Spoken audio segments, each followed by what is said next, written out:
Welcome to the City of Yucaipa City Council meeting of April 27th, 2020. Ray, do I need to read anything special with this, with respect to the way that we're doing this? Well, we do have one public comment this evening. Came in a little bit late. It's up to the chair whether to accept that or not this evening. We have no changes to the agenda other than the handouts that have been given to you this evening, minor changes to a couple of items. And we do have one person here that would like to say a few words under public comment as well. And before we actually get there, maybe I should ask legal counsel, do I have to read anything here with respect to the different way we're handling the meeting? Mr. Mayor, I don't think so. It's written on the agenda, so everyone would have had the ability to look at that and understand the rules that we're operating under this evening. Okay, Captain Williams, would you mind leading us into the pledge?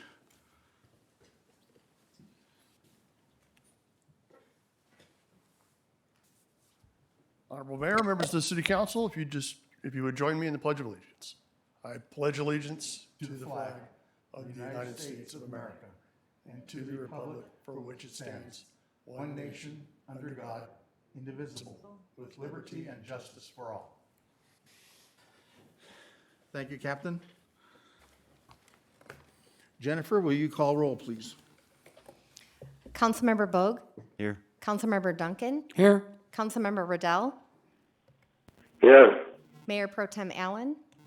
Present. Mayor Avila? Here. Okay, Ray Casey, is there anything else to add to what you had said earlier? Nothing at this time. Okay. And public comment, we have that one. Did we have others? We just have the one public comment that was submitted. Oh, we may have another one. That may be the other that I referenced via email from a Mr. Dews. I'd be happy to paraphrase what Mr. Dews would like to share with the City Council and the community this evening, if Please. you so choose.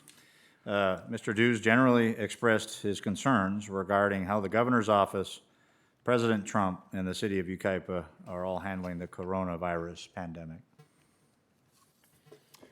Okay.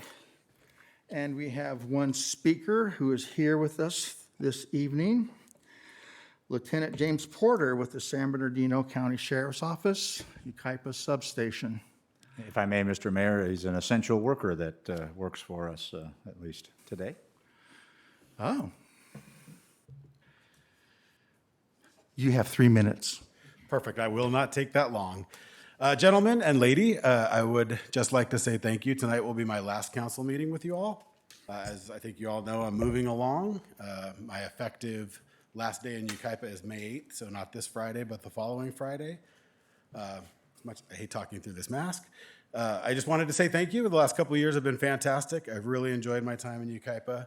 I'll reiterate what I've said many times. It's a fantastic city. The staff here is great. Such a good relationship with the community. It was a real honor to be here, and I certainly hope I end up back here one day. Other than that, you'll just have to put up with me on social media, and I hope I still get a chance to come to Yucaipa from time to time and visit y'all. So thank you for the last couple of years, and hope to see you again in the future. And that's it. Lieutenant, thank you very much for your service to Yucaipa. Appreciate it, please.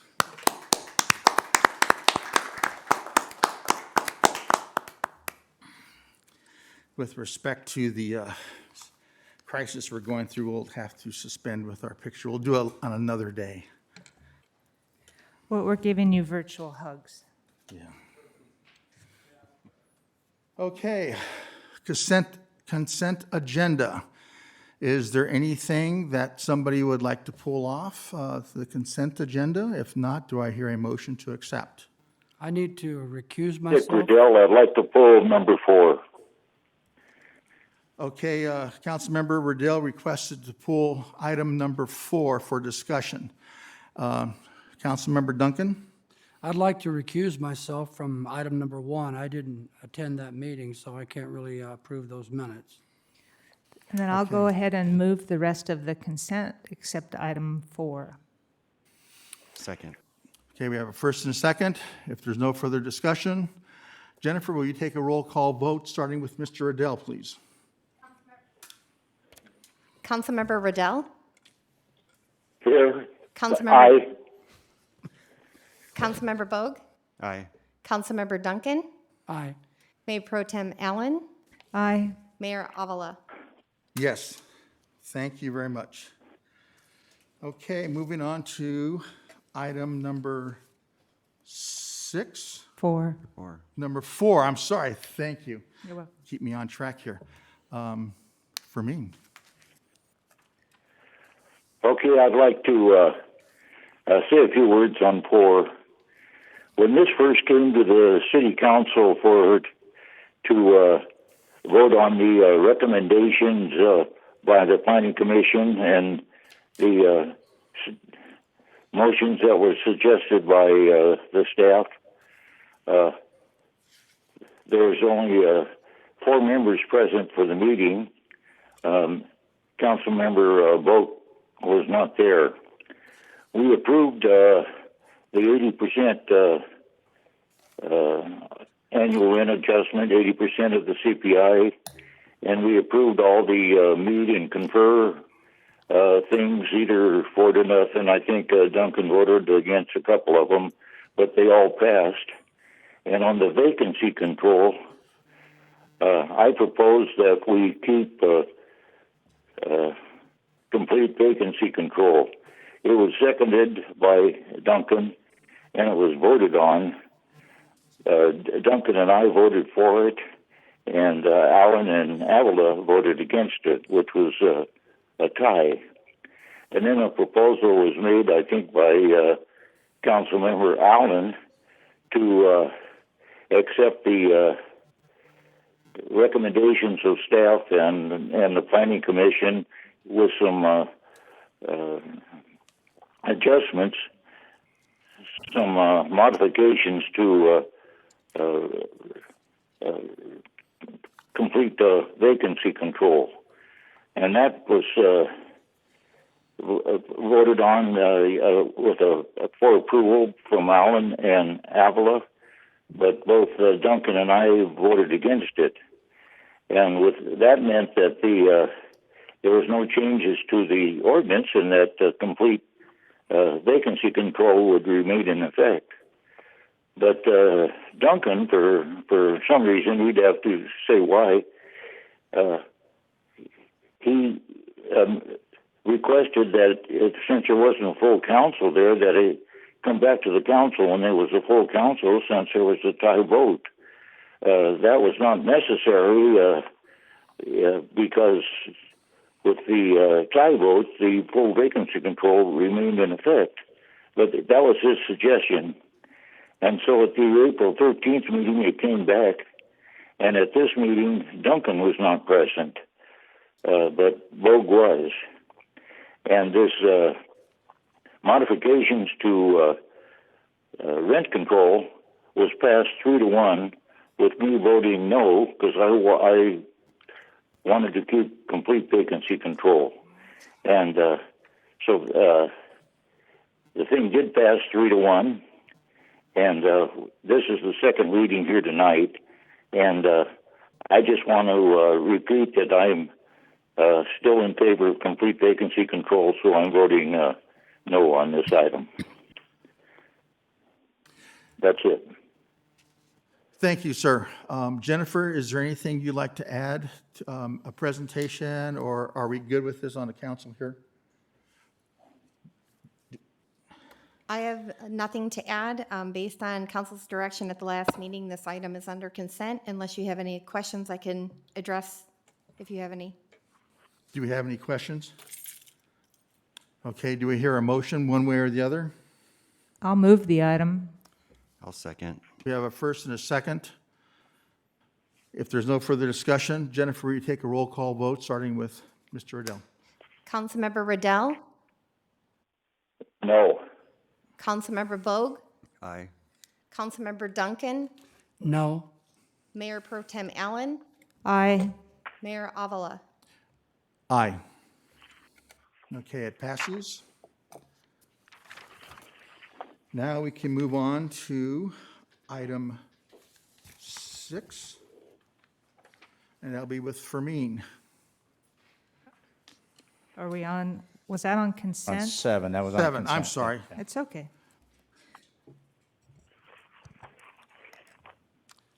Megan Wolf. All right. And that'll be Megan. Thank Good e- you.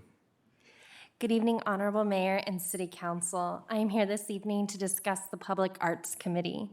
On August 26, 2019, the Public Arts Committee was established with 2 representatives from Vision Quest, 2 representatives from Yucaipa Valley Art Association, and originally intended 3 members from the public. However, 5 applications were received.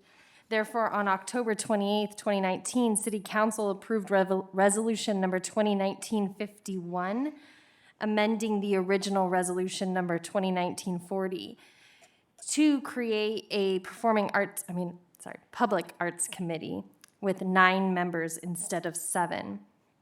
During the month of March 2022, members of the Public Arts Committee, Angela Greco and Sharon Rachel, submitted resignations due to time constraints in their schedules. At the April 7th meeting, the committee voted to recommend a decrease in the number of members on the committee from 9 to 7 as originally intended. Tonight, there is before you is resolution number 2020-22 to propose and amend the resolution number 2019-51 to reflect a decrease in the size of the committee to 7.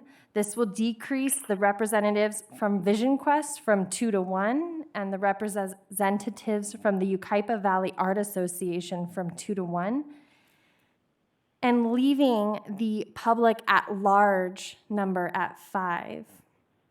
There is no fiscal impact as a result of this item, and I may answer any questions that you may have at this time. Thank you, Mrs. Wolf. Are there any questions of staff? Just to be clear, the art committee is recommending this reduction as well. Correct. Okay, I'll move the item. I'll second. And we only made this change originally is because there were 9 applicants? Mm-hmm. Was that the case? Yeah. Yes, that is correct. Okay, we have a first and a second. Is there any further discussion? If not, Jennifer, roll call vote, please. Councilmember Riddell, Aye. Councilmember Bogue, Aye. Councilmember Duncan, Aye. Mayor Pro Tem Allen, Aye. Mayor Avila. Aye. Okay, it passes. Okay, moving on to possible action on pending legislation. Do we have anything to report? I have nothing to report under that item, Mr. Mayor, but there may be other reports from other council members relative to council reports as well. We skipped over that, so. Okay, do we have, oh, that's right. Thank you very much. Mayor and council member business reports. Anything from anybody on the dais? Councilmember Duncan, anything? I don't think so. Okay. Actually, I do have something, and I did write it down, but I overlooked it. Omnitrans, as you know, have been going through some financial crisis, and we've had to reduce, as the chair of the board there, we've made a decision to reduce services. Overall ridership has gone down close to 65%, and because of the situation, by the very nature of the operators, they are considered to be in a very high-risk profession at this point. And because of that, they've actually changed the entry from the front of the bus where you normally drop the coinage to get your ride to the back of the bus, thus providing free service. So now we're losing a lot of revenue on the ridership, even with reduced ridership because of the COVID-19. We've had to shut down some bus routes, I think 308, 309, I believe it is. The access routes have been reduced or eliminated, and they're reducing 310, I think is the other access, is being severely reduced.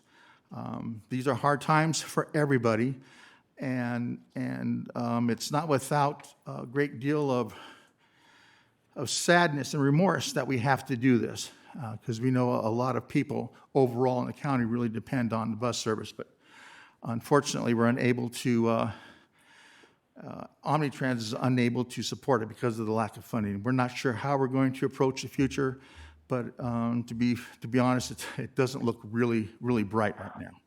But we're working on ways and developing strategies in which we can continue service as best we can. I do have actually something to talk about, yeah.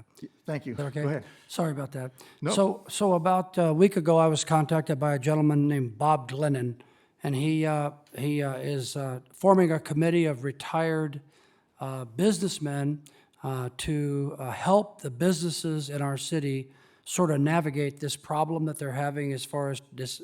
And I put him in touch with Jake's, I put him in touch with American Road Trip, with the Uptowner, with Scott Daniels at Yucaipa. I put him in touch with Fred Dallas at Hickory Ranch, and a lot of other names and personal cell phone numbers. And he's reached out to them, and it's been widely received and well received.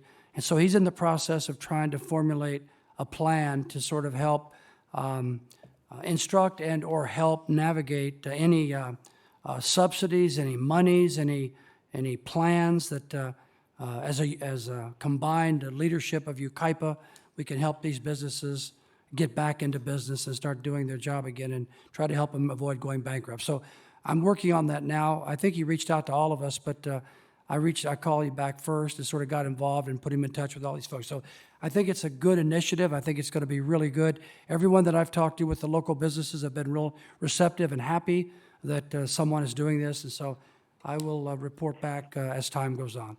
Thank you. That's important. Thank you very much. I do have a question that's related, actually, even to item number 9, so perhaps I could wait, but it's about whether or not we, if it's public information as to which businesses have prevailed in our city in terms of getting one of those assistance loans, because, you know, it would be nice to know if anybody, and then perhaps they could even share the experience they went through. I've talked to quite a few people that haven't, unless you're a member of a bank that happens to be doing those loans, you are at a disadvantage in getting one of those loans. So is that public knowledge?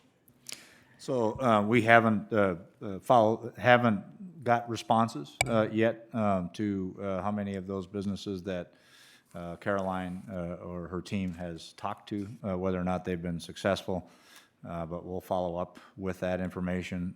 She is reaching out to the businesses that she's talked to along the way and reminding them that the federal subsidy program ran out of money, as you all know, and they just recently funded those programs again.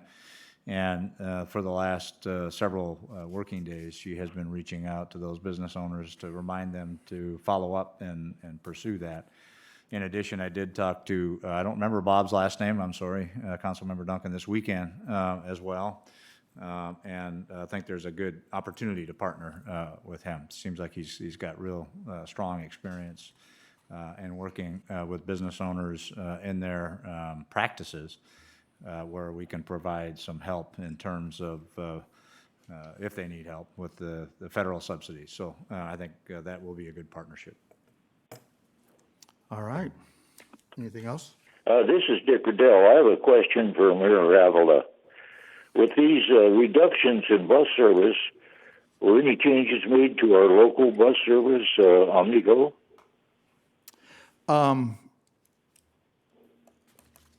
No, right now, I think Omnigo is still good. Nothing changes Okay. there. It's access. Okay. Okay, thank you. Okay, department reports. Item number 8, and that'll be for means. Yes, thank you, and good evening, Mayor and council members. This item is regarding the opportunity acquisition of the property located at the northeast corner of County Line Road and 3rd Street. The property is required for the County Line Road Corridor Project. And The exhibit on the screen before you and for Councilmember Riddell's benefit is the attachment that you received this afternoon for agenda item number 8. The exhibit shows the location of the property there. As I mentioned, this property is required for the joint project between the city of Cal Mesa and the city of Yucaipa to improve County Line Road from Bryant Street all the way down to 5th Street. And this project does include the construction of a roundabout at this intersection. The property is about 1/3 of an acre and has a single-family residence on it. The garage structure, which is located on the west side of the building, is within the area that is required to construct the road widening and the roundabout. The owner of the property offered to sell the property to the city a few months ago, and on January 13th of this year, the city council approved a purchase and sale agreement to purchase the entire property as an opportunity acquisition. And as council's aware, if this was not an opportunity acquisition, the city would incur additional costs to acquire the property for the project, and those costs would be significantly higher than the $440,000 identified in the purchase and sale agreement, which was approved by city council. The property purchase is currently in escrow, and the property owner has become aware that he is being charged the amount of $13,175 plus a service fee to be released from the solar lease on the property. As you can see on the exhibit, there are solar panels on the roof of the home. This additional cost has been determined to be an unavoidable expense as a direct result of the property owner's relocation, and it's related to the purchase and sale agreement. So staff is recommending that council approve an expenditure of up to $15,000 for the relocation assistance to cover this unexpected cost. The solar equipment on the home will add value to the property when the city resells the home in the future. And as the fiscal table on page 56 of the agenda report shows, there is sufficient funding available to fund this proposed additional cost.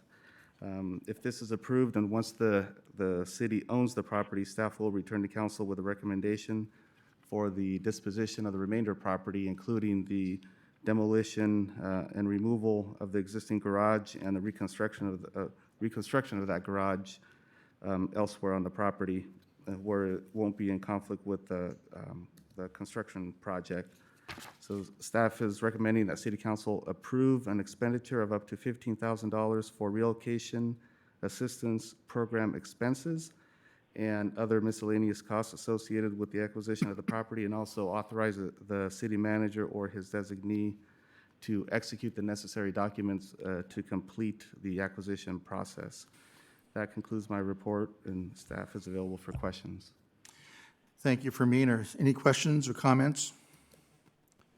Were these solar This is panels? Riddell. I'll move the item. Were these solar panels part of the HERO program? No, they were not. They weren't? Okay.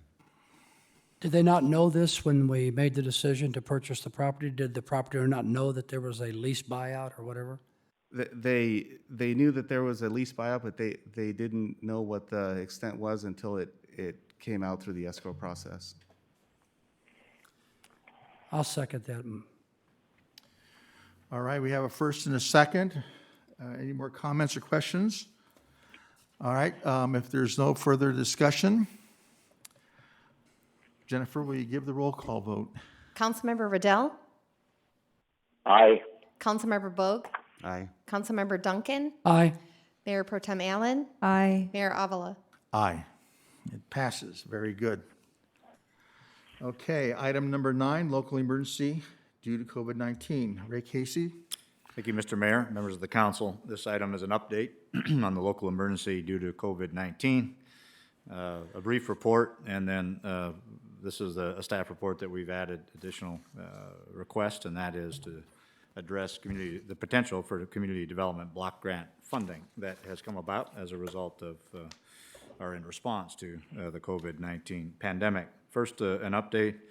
The staff report describes that we have opened the parking lots at trailheads in the community Happy to report that we've also now opened parking lots in our parks. Not the amenities and restrooms, including tot lots, but the parks are open for use in the grassy areas and other passive recreational opportunities in those parks.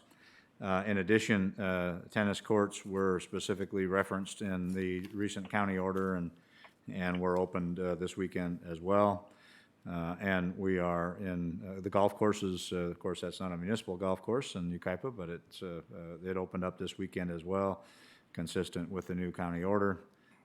And we are working with the BMX folks about opening up the BMX facility as well, so that we think will happen very quickly. And we're also working on plans to reopen City Hall to the public in limited capacity, consistent with the county and governor's orders for restrictions. All of those, again, are consistent with the county and the governor's orders. In addition, there continues to be work on two levels. The coalition is the group of folks, including small business representatives, faith-based representatives, elected officials, that are continuing to coordinate and communicate with the governor's office about how and when businesses and additional facilities can be open countywide. And in anticipation of that, and preparation for that, there has been a city managers and CEO staff committee formed that continues to meet on that front, working on the technical aspects of all of that. So we're all hopeful that we're moving in that direction very quickly, and I know businesses out there are very hopeful as well. Unless there are any questions on the update, I'd like to share with you the correspondence we received from the county that was attached to your agenda. That included the CDBG funding that might be available to us through application.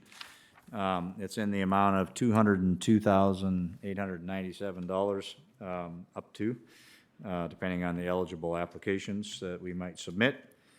We believe that the city's cost associated with the testing that was done at the college is eligible for reimbursement.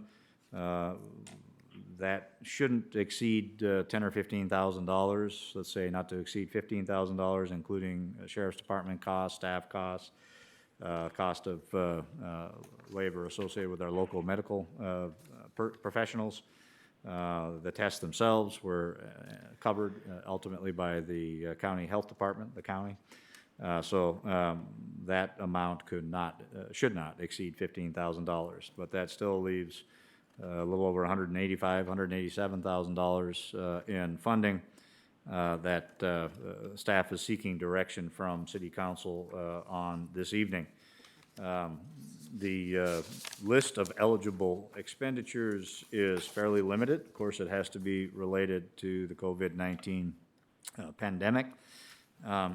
Most of the eligible funding types, most of the eligible funding expenditure types are specifically related to low-income folks or testing for low-income folks, construction of testing locations for low-income folks. All of those types of requests would require documentation about use by eligible low-income folks. The one area that is more open, I guess, is a way to say it, is the effort to support new businesses or business expansion. The limitations there are they just need to create jobs. And so providing loans or even limited grants for new businesses or business expansion to create jobs is an eligible form of expenditure in this program as well. As you have seen, there are a number of other options, but that's one of the options that is a little easier to administer, shall we say. Ray, how much is the money again, and that's new money? This is new money in addition to our other CDBG funding. So it's new. It's new. $202,897 is the exact amount. and I would suggest or recommend that we reimburse the cost of the testing up to $15,000. And so that would leave $187,897 for council to consider if you support that recommendation. All right, very good. Questions of staff? Well, This is Dick. go Go ahead. ahead. This is Dick Riddell. I have a question. According to this list that I was provided with today, it looks like the assistance to business, including special economic development assistance, it looks like we could certainly take advantage of those two items that are on that one. And also another item is delivering Meals on Wheels to quarantine individuals. It looks like we could take advantage of that one.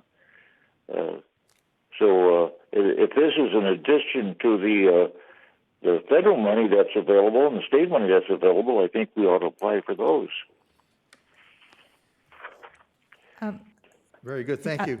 I agree with both. That second area, the item that says avoid job loss caused by business closures related to social distancing by providing short-term working capital assistance to small businesses held by most of the employees, and our restaurants would, I think, easily be qualified as low and moderate income people. I mean, they're typically minimum wage employees, so I understand that our mayor is our governor is going to provide an update tomorrow at noon in terms of what the state is discussing, thinking about. I'm kind of surprised that his brain force task force is only meeting twice a month. That does not make any sense considering the state that our businesses are in and the urgency to get them reopened. But if there are things we could do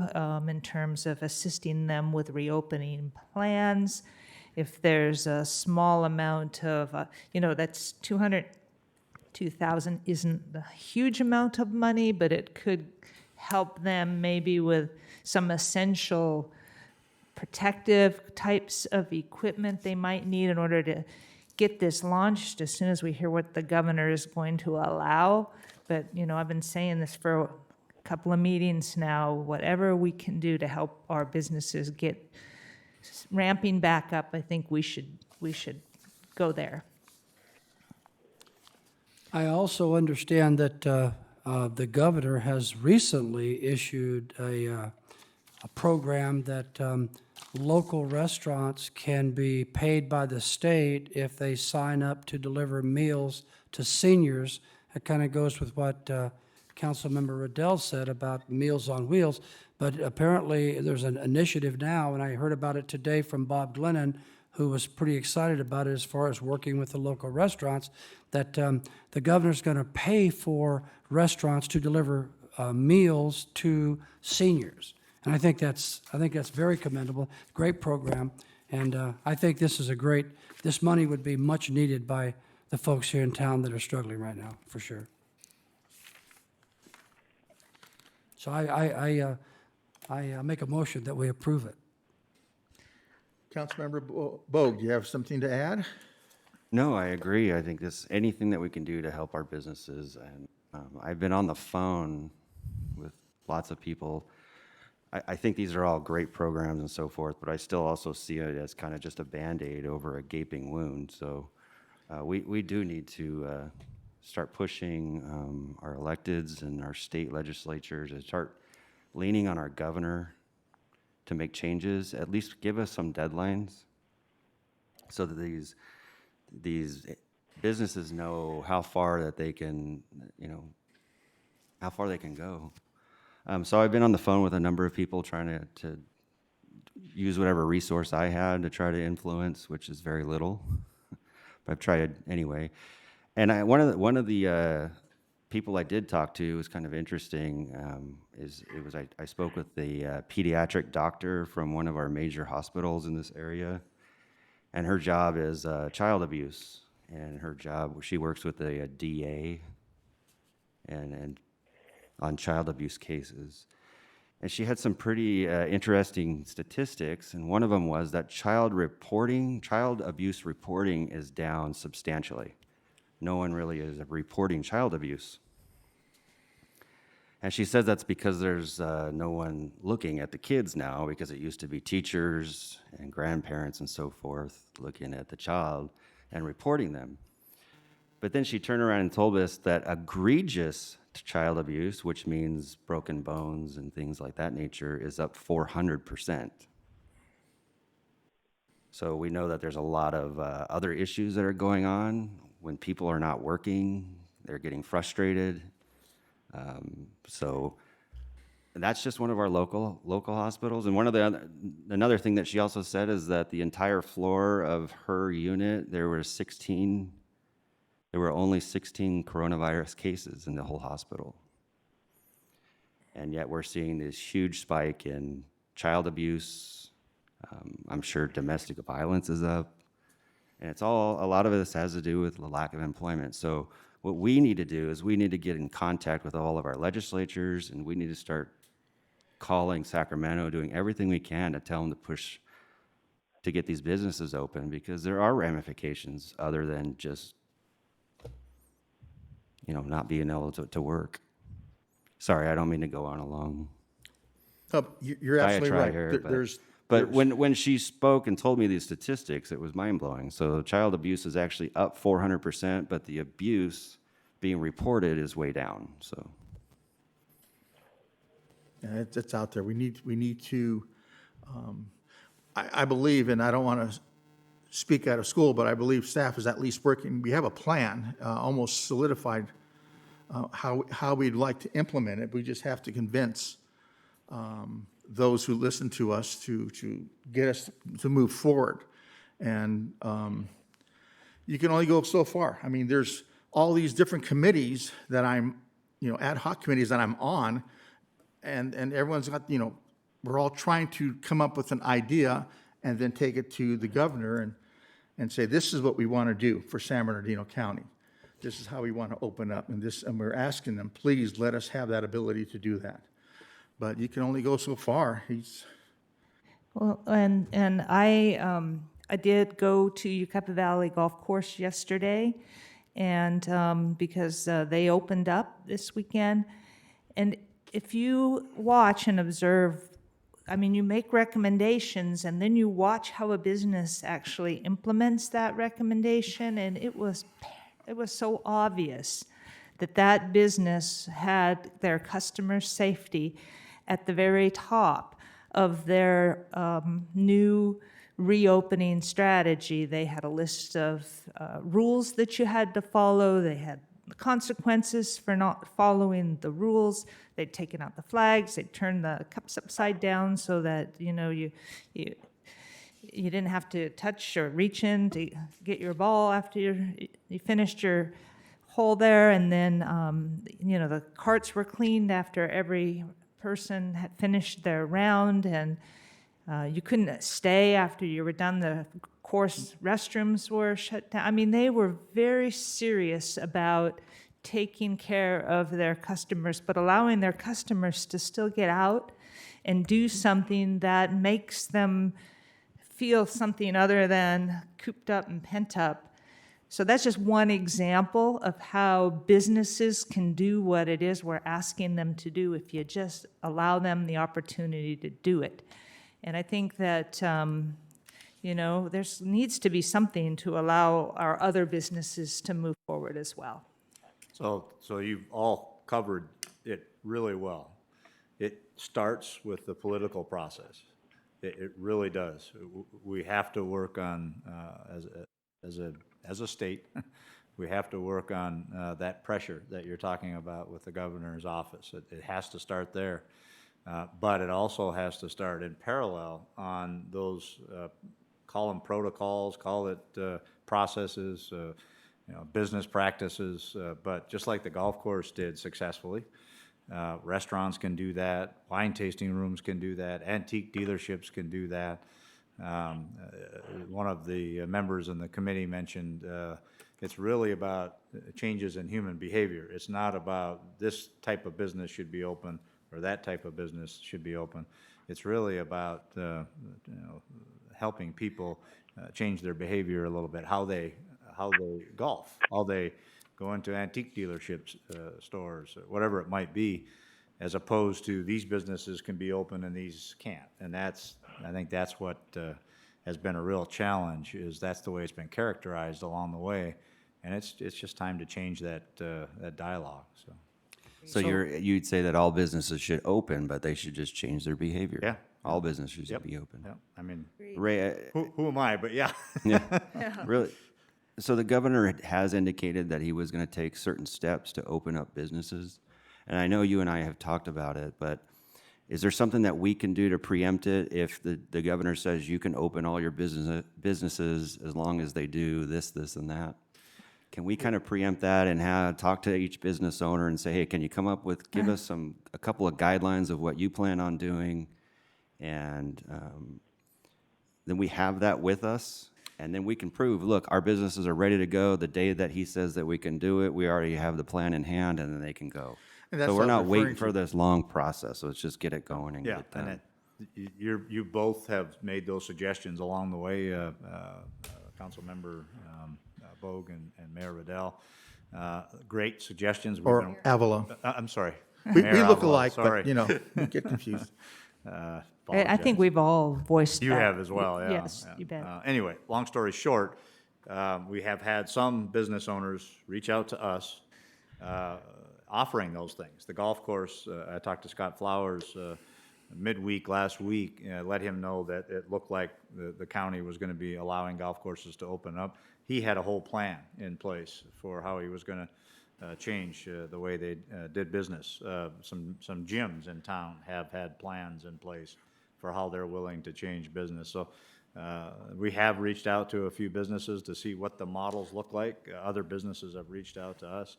That is absolutely an integral part of the technical aspects of what we're doing as a committee with other city managers and the CEO's office.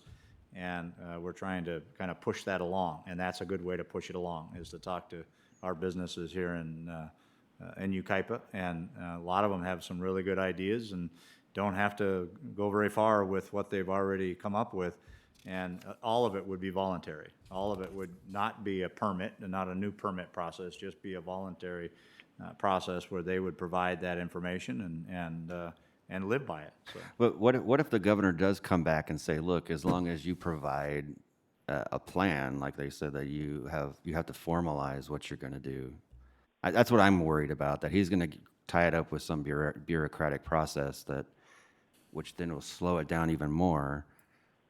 I want to be ready to go. As soon as he gives us the green light, we have, every business has formalized in a half a page thing, quote that says this is what we're going to do. And I think that's what he's saying. Is that what- And that's what we've been asked. That's him and I have been talking that way, is that, I just want to make sure it's formalized and it's not just, he's called us on the phone and says, this is what we're going to do. I want to make sure that it's. So we actually have a paper copy or something Yeah, like that. yeah. We have a And it's all plan. voluntary, like you said, Yeah. voluntary. So I'll go a step further. We've actually created these forms. Now, I haven't looked at the latest version. I had some comments late last week in the forms that we created. In these committee discussions, I found out that Ontario has also created these forms. None of the other cities had been working on that front, but or this protocol, I'll call it. But we had been working on it. Ontario had been working on it. We're going to send Ontario our effort and tomorrow morning, and they'll update theirs to include our information, whatever might be different in the two forms or the two protocols. We're going to share that with the rest of the committee right after that tomorrow, and hopefully that will become something that the county staff can incorporate countywide. so we're going to have it. So it's going to be right here in the drawer. So when the governor says you can do it, you got it. That's what I'm hoping. That's what, yeah. So And it will be signed off by the county health officer as well. I'll second the motion. Oh, well, if I may, Uh-huh. just to be clear, does the motion include the up to $15,000 in reimbursement for the testing? And then which of the line items would that $187,000 be allocated to? There may be several, I don't know.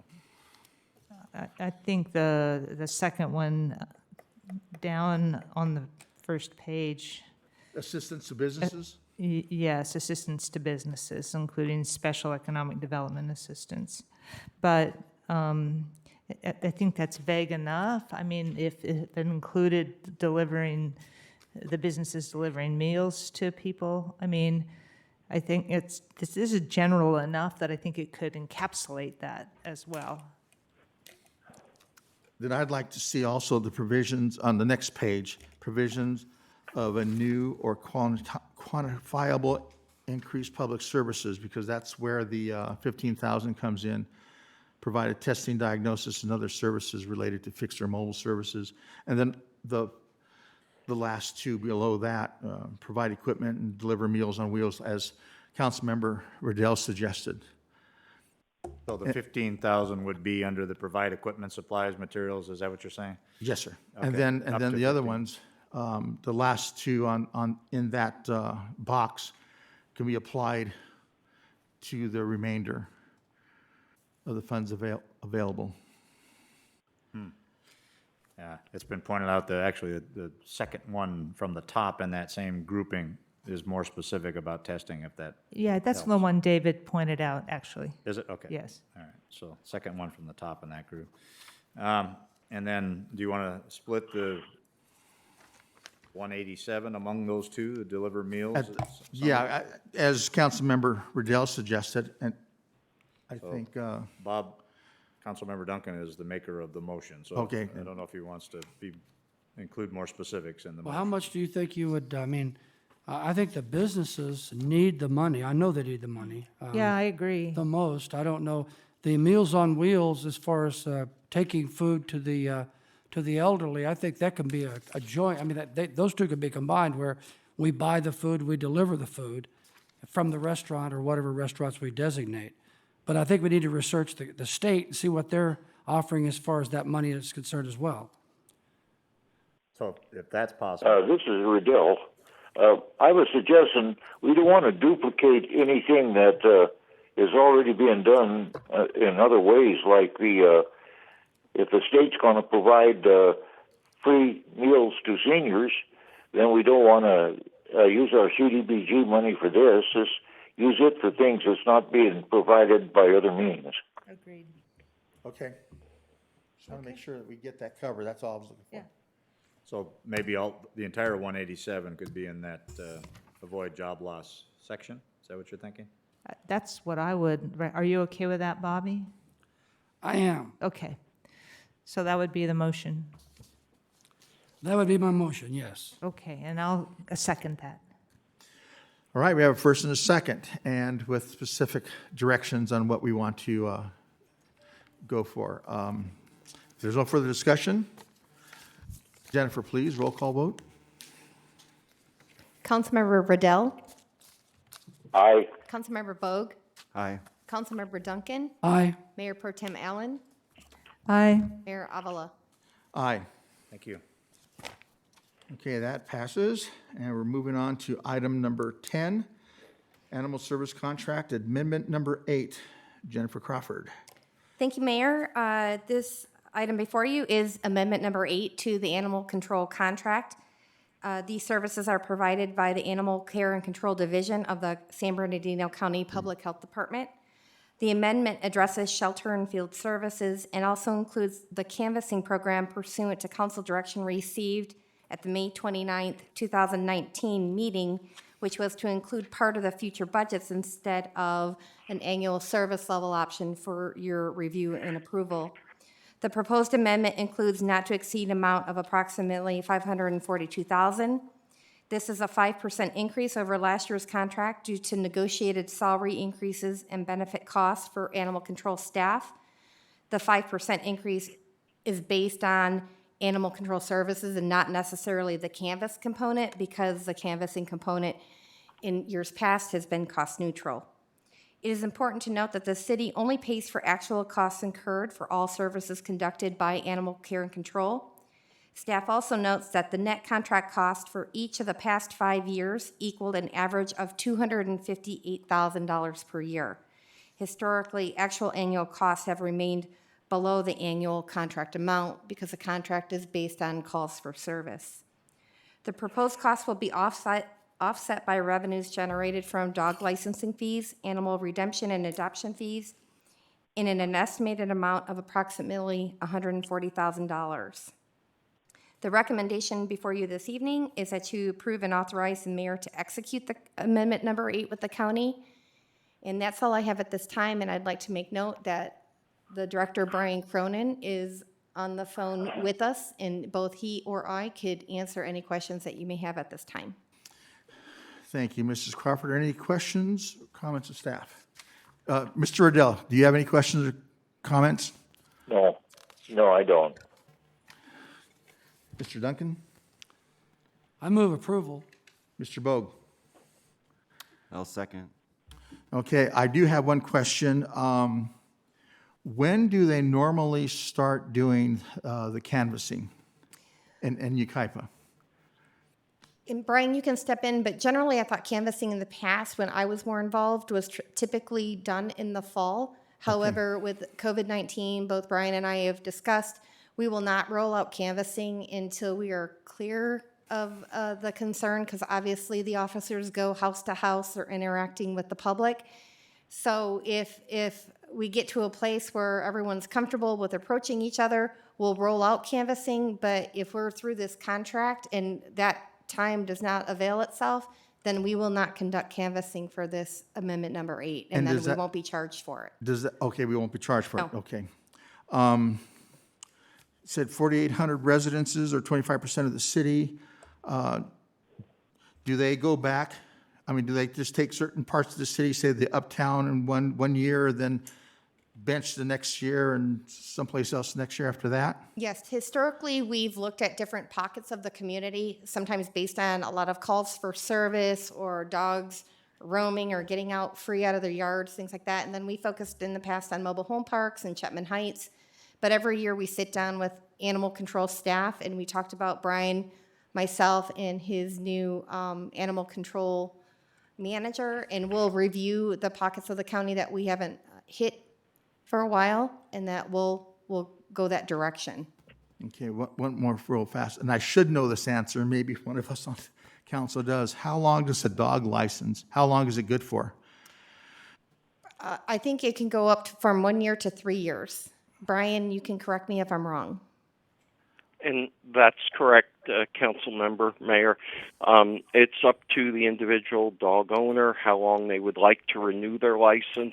They can actually renew it for a monthly period, a year period, or up to a 3-year period to be consistent with the rabies vaccination expiration date for the dog. Okay. Yeah, we have a puppy in. I know you were asking. Yeah. Okay, thank you. So did I hear a first and a second? Any further discussion? If not, a roll call vote, please, Jennifer. Councilmember Riddell, Aye. Councilmember Bogue, Aye. Councilmember Duncan, Aye. Mayor Pro Tem Allen, Aye. Mayor Avila. Aye. Okay, it passes. Moving on to item number 11, designation of county health officer as a city health officer. Mr. Casey. This is a cleanup item, something that several of the surrounding cities has been doing as well. Our older enabling documents did not clearly specify that the San Bernardino County Health Officer also acts as the health officer for our community, and so we have updated the documents to reflect that. Happy to answer any questions you might have. Very good. Thank you, sir. Any questions or comments of staff? Why would we do that now after 30 years? We've been operating for 30 years. Why would we do that now? And you say it's a cleanup item. I'm not sure I understand. It's a cleanup item that came to our understanding because of COVID-19, that when we did some research relative to some of the actions that the county health officer was making, we learned that it was not as clear as it probably should have been in our ordinance. So do we buy services from the county health department as part of our inspections for the local businesses and restaurants? We don't specifically buy their services, but they do provide services. They they receive revenue through taxes like we do, and some of those revenues are applied to those types of services. Do we actually pay the county, though? I mean, we pay the sheriff's department for services, we pay CAL FIRE for services. Do we pay the county? The only place that we pay the health department that I'm aware of is if we are actually requiring health department permits for projects that we have. And why would it be necessary now to do this? I read this and I was confused. I'm not sure. It just came to our attention because of the pandemic. It's certainly council's prerogative to approve it or not approve it, but it came to our attention now because of the pandemic. The alternatives are limited in terms of who you would select as the health officer for the community. So staff felt it was timely to update the ordinance to make it clear that the county public health officer is also the city's public health officer. Would it make any sense for the city of Yucaipa to look at possibly having a health officer on staff that would do the approvals for the restaurants and have a little better service for our local businesses and maybe have a little more control over that? This is Dick Riddell. This is traditionally a county function. Cities aren't equipped to do all this that the county does. So the county takes care of the health business for all the cities. So there's no way we could take on this responsibility ourselves. I'm not sure I agree with that statement, but that's his opinion. But how many staff members are involved in county health, director of public health? How many? You've got one person, Trudy Raimundo. She's the director. I mean, who else is involved what would it take for that to happen? Well, she certainly has a fairly large staff that provides input to her office relative to these kinds of situations, pandemics, whatever arises that the county public health officer is responsible for. As Councilmember Riddell mentioned, we don't have that expertise and that staff to support those decisions. I don't believe any city in San Bernardino County has a city health officer. Only entities like Los Angeles and San Francisco and these communities or cities that have huge millions and millions of dollars of budget in their budget can afford something like that. Because again, and it's an expense that we're going to have to put out or pay for. And at this juncture in our economic history, we can't afford to start hiring new people and create offices and departments because we simply just don't have the money. Oh, I understand that, but I mean, why not just continue on the way we've always continued? Why is this a cleanup item now? Why would we do that now? So that we could justify the fact that we followed the mandate of the Director of County Health? In essence, We did that anyway. In essence, we have been working I under know, I this, get that. I talk to the businesses up and down the boulevard that are on the verge of bankruptcy based on the input of a $360,000 a year employee that basically said, you've got to shut down and go bankrupt.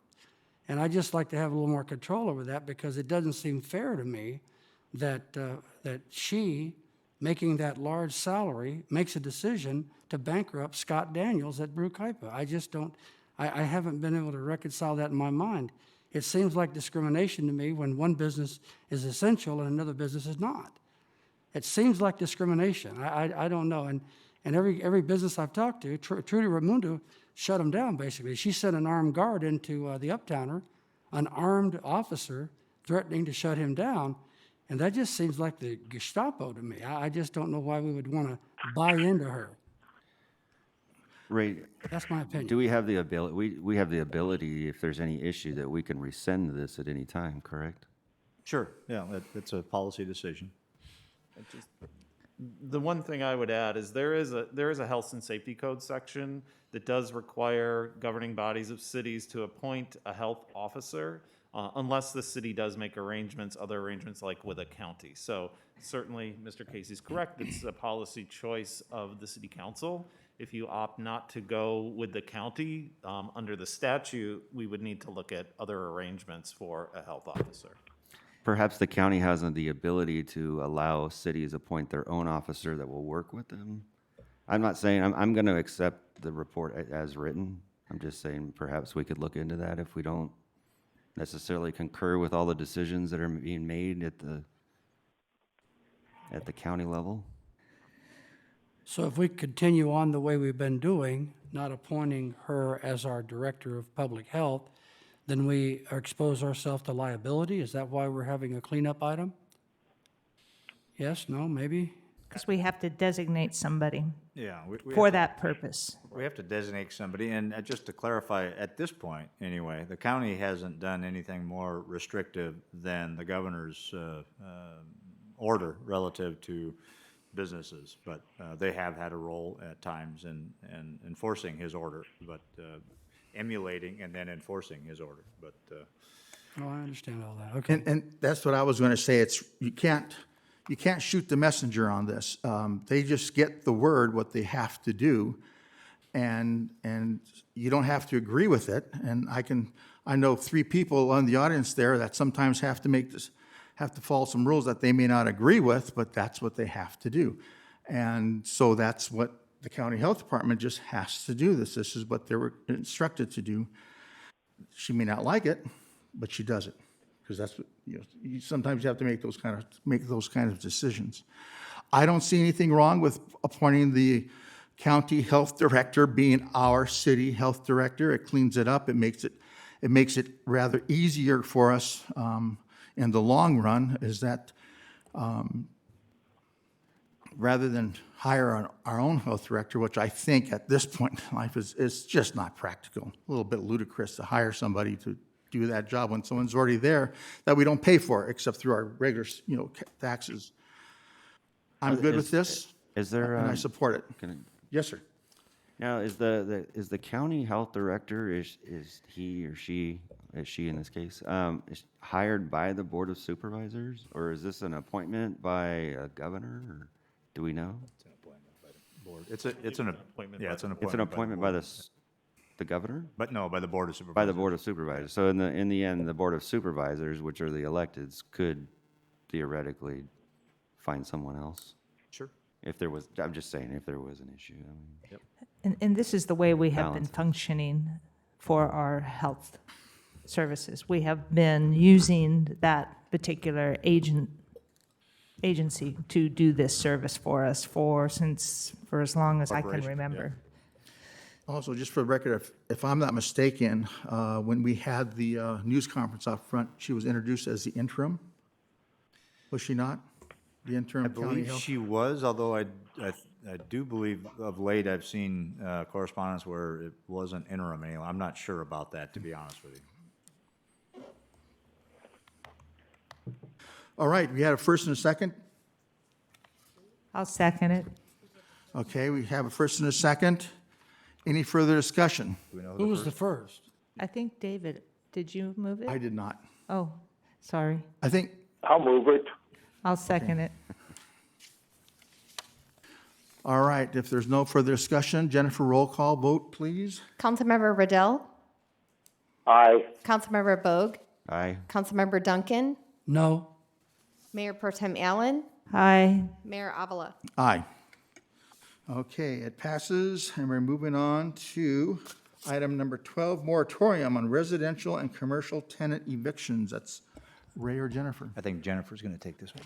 Yes, thank you. This urgency was brought before you on April 13th, and staff was directed by a majority vote to contact EVAR to get their position and recommendation on the item, and then return to you tonight for consideration. So on April 17th, I did contact Paul Herrera, the Government Affairs Director of EVAR, and he stated that EVAR has no position nor takes any issue with Governor Newsom's executive order or our urgency ordinance or any other to implement the ordinance.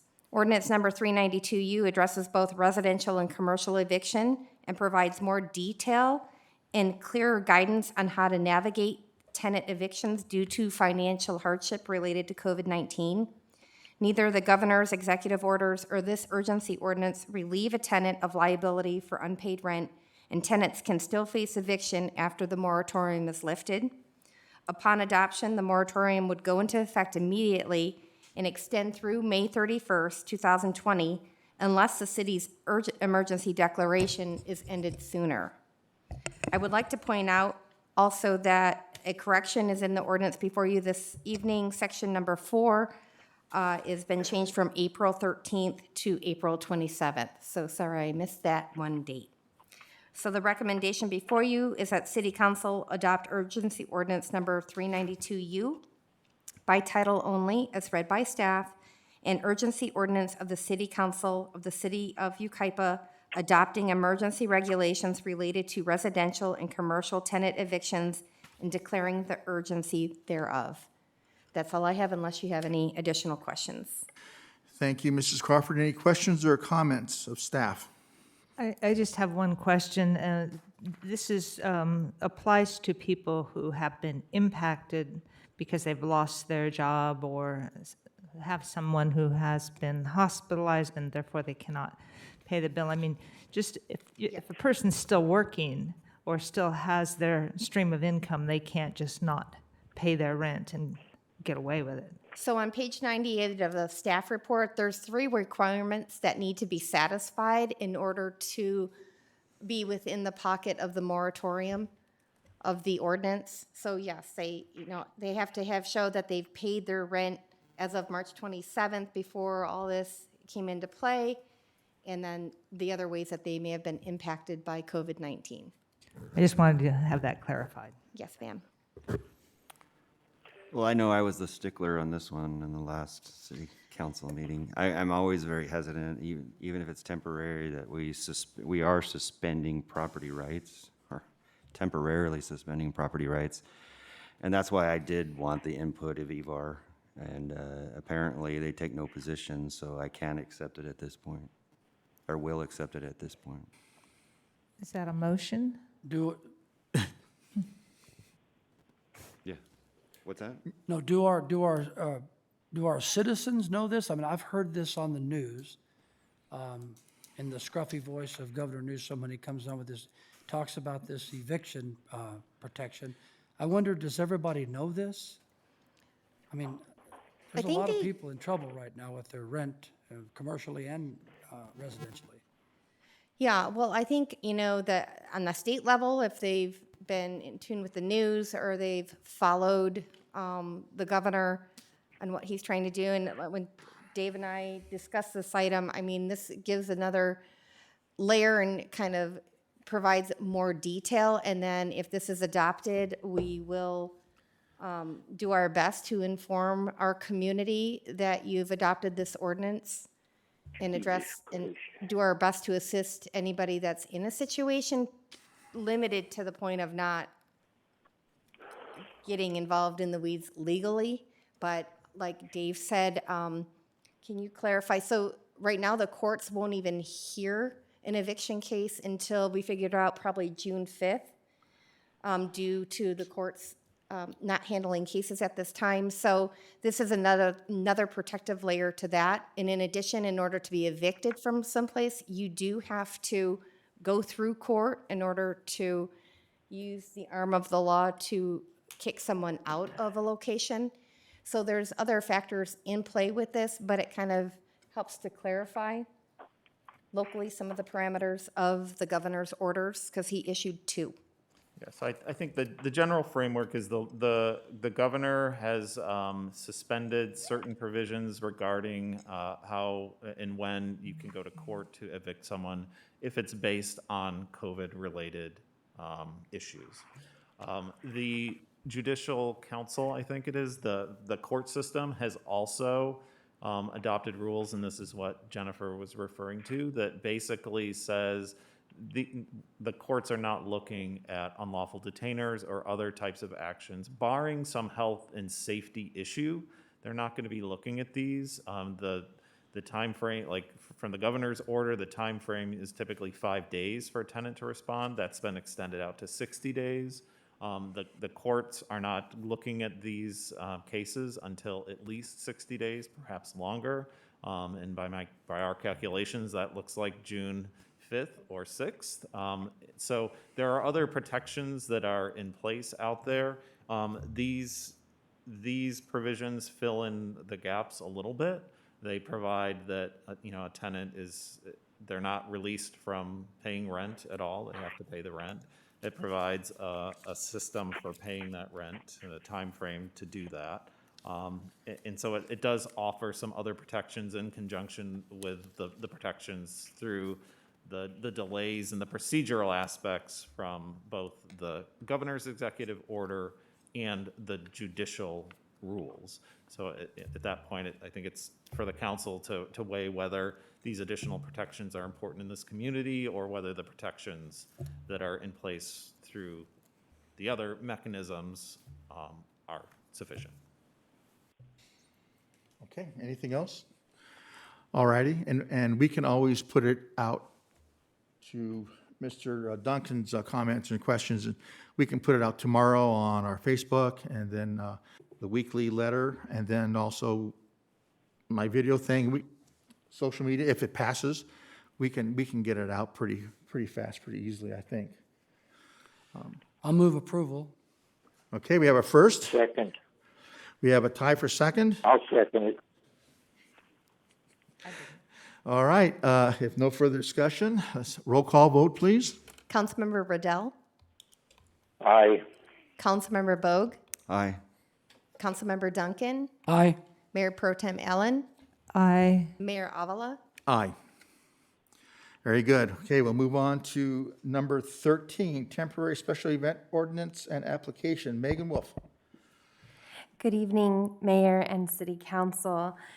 Currently, the Community Services Department is responsible for the processing of special event permits and for all public and private activities within the city. Over the past few years, we've seen an increase in the number of special events that have taken place within our city. In addition, we have found that the ordinance to be out of date and/or the application to not fully meet the needs of the applicant. In an effort to provide better customer service to those that are applying for a special event permit and to update our application, before you tonight, Jennifer is passing out a new application, and located on page number 115 of the agenda packet is ordinance number 394. Two items are recommended being changed in the special event permit process. One of those items is raising the minimum attendance threshold requiring a permit from 250 to 300 people. And the other item is currently you can serve alcohol at the community center, the Performing Arts Center, or the Shear Community Center if you're renting the facility for a party. You still have to abide by all ABC rules, but currently you have to pull a special event permit. This ordinance is requesting that you no longer have to pull a special event permit if you're serving alcohol at these centers, because that does happen quite frequently. And these recommended changes will improve the special event permit process for events with attendance larger than 300 people. We are recommending that City Council approve ordinance number 394, an ordinance of the City Council of the City of Yucaipa, California, amending the Yucaipa Municipal Code regarding the regulation of temporary special events in the City of Yucaipa, rescinding ordinance numbers 118 and 319, and finding amendments exempt from the California Environmental Quality Act, and that council approve the revised special event permit application, which was not included in the packet. Therefore, I do not have a page number. This application will be used to provide potential applicants a form to complete their special event permit application process. And I can answer any questions that you may have at this time. Thank you, Mrs. Wolf. Any questions or comments?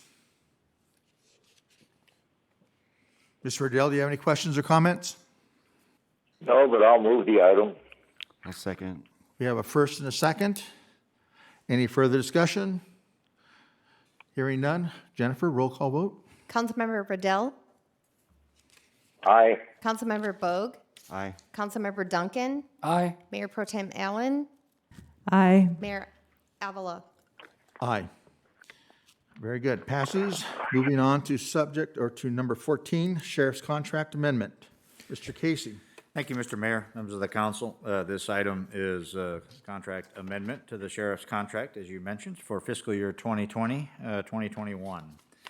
It's an increase of 9.9% as is being recommended over last fiscal year. I would like to point out that there was an increase mid-year, or at least around first quarter, related to the negotiations settlement, if you will, between the Board of Supervisors and the represented units in the Sheriff's Department. There's several of them. And so there was a mid-year increase or first quarter increase last year, but if you compare the original contract with from last year to this year's contract, it's about a 9.9% increase. To give you some history, going back a few years, 15, 16, 16, 17, 1.6%, 16, 17, 17, 18, 4.3%, 5.06%, 17, 18, 18, 19, and 3.2 something percent, 18, 19, 19, 20. So this is an increase that is driven by a couple of factors, but the primary factor is the negotiated increase in salaries for represented employees in the Sheriff's Department. And it is a 5-year contract. This is the first year, the end of the first year of that 5-year contract. So these cost increases will continue.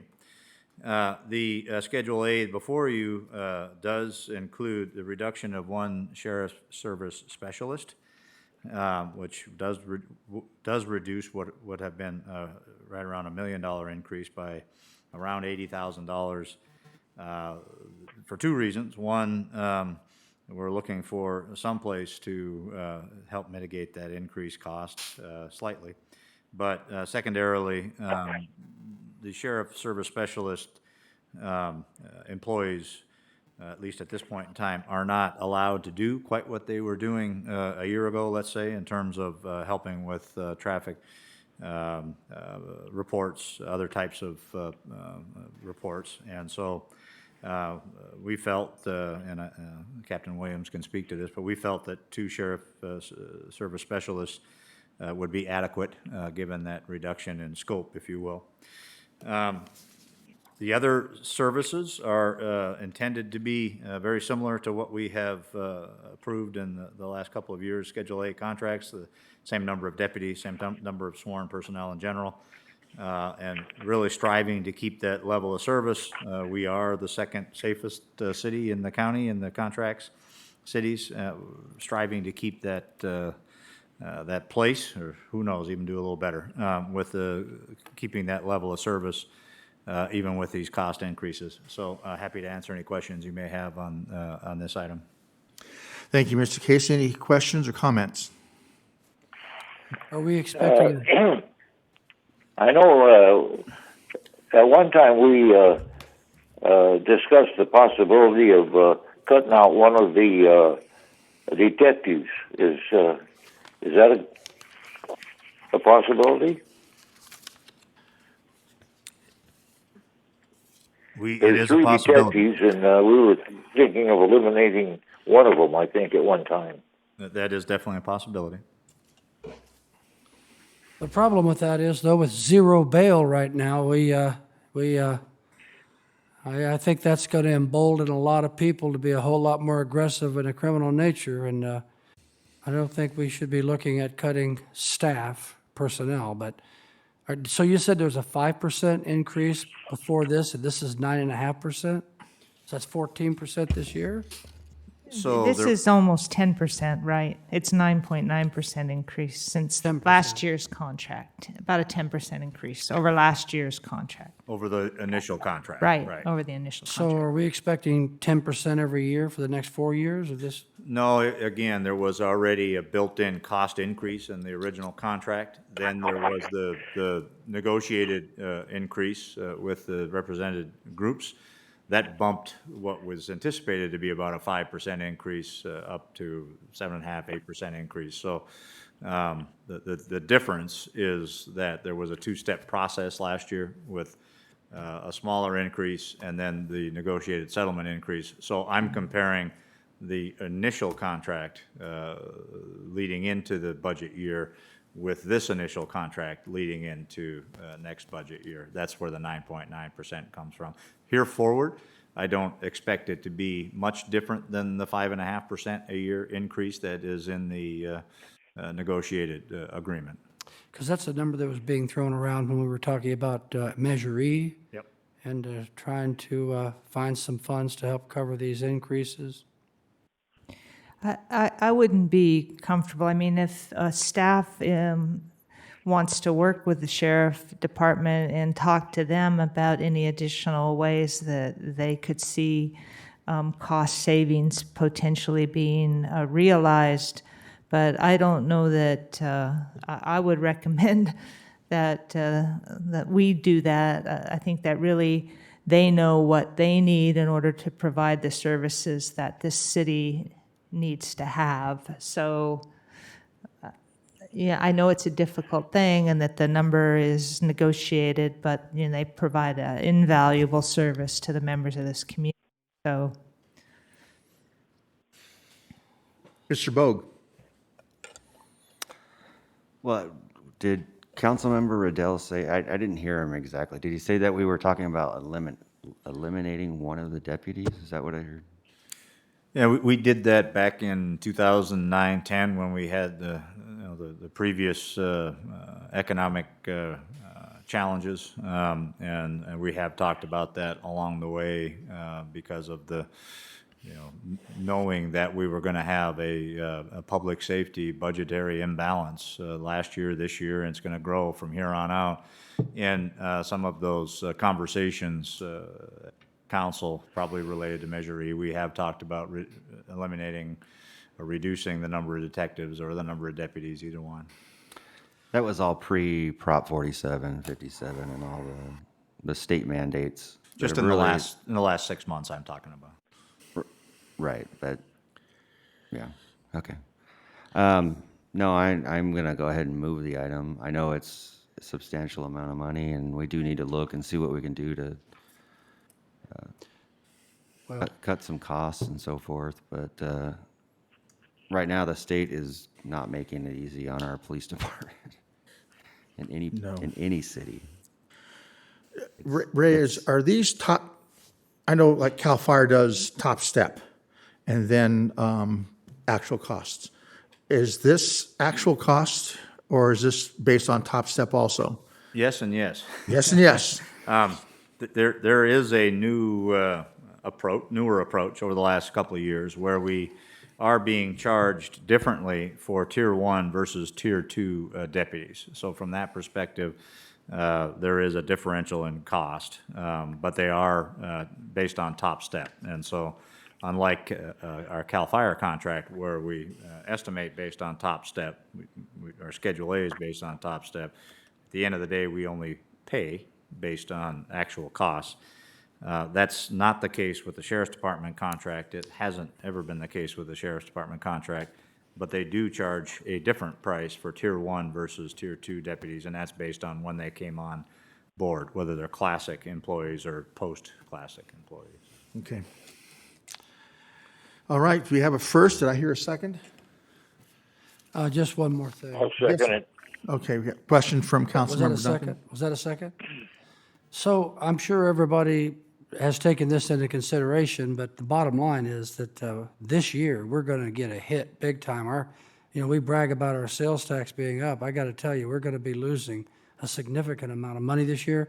I don't expect that property values are going to drop, although I talked to an agent today who expects within 6 months that property values will drop because nobody can afford to buy houses. I don't know if I agree with that. But we're going to be at this is going to be a problem for us if these costs keep going up and our revenue keeps going down or starts going down. I think, but you know that already. I don't need to, I don't mean well, to be the bearer of bad news, but. I actually very much appreciate the comment. We're going to talk about it a little bit more in the goals and objectives discussion at the end of the agenda tonight, but you're absolutely right. We're seeing an impact, significant impact on sales tax this quarter.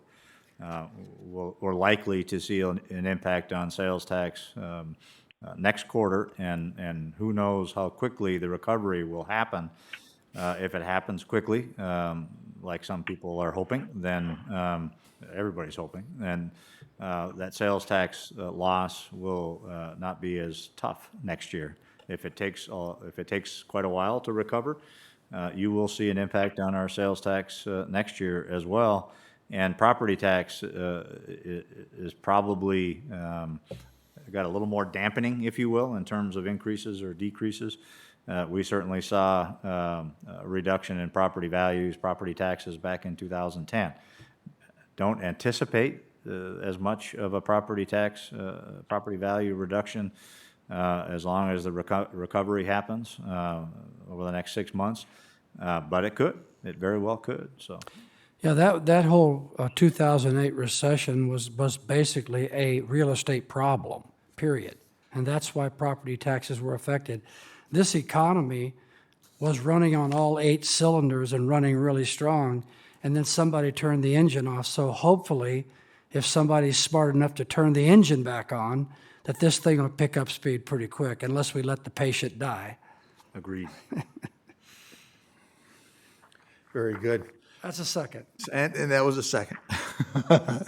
All right, any further discussion? If not, Jennifer, roll call vote, please. Councilmember Riddell, Aye. Councilmember Bogue, Aye. Councilmember Duncan, Aye. Mayor Pro Tem Allen, Aye. Mayor Avila. Aye. Passes, very good. Moving on to number 15, fabrication installation of citywide directional signs. For me or Todd? Todd. Good evening.